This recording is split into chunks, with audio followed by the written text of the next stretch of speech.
न्यायालयात रिट याचिका दाखल केल्याचं त्या म्हणाल्या.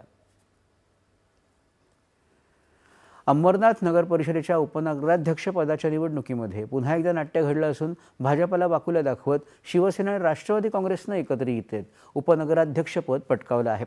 गेल्या महिन्यात झालेल्या निवडणुकीमध्ये नगराध्यक्षपदी भाजपानं विजय मिळवला होता. त्यात एकूण 59 जागांपैकी शिवसेनेच्या 27, भाजपच्या 14, काँग्रेसच्या 12 तर राष्ट्रवादी काँग्रेसच्या 4 आणि अपक्ष 2 अशा जागा निवडून आल्या होत्या. त्यामुळे नगराध्यक्षपदी विराजमान होऊन देखील भाजपाकडे बहुमताचं संख्याबळ नव्हतं.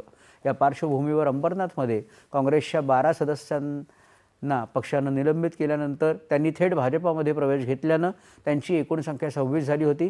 मात्र भाजपाच्या या राजकीय खेळीनंतर अस्वस्थ झालेल्या शिवसेनेनं राष्ट्रवादी काँग्रेसचे 4 नगरसेवक आपल्यासोबत घेत एक स्वतंत्र आघाडी बनवली आणि उपनगराध्यक्षपदावरती दावा केला होता.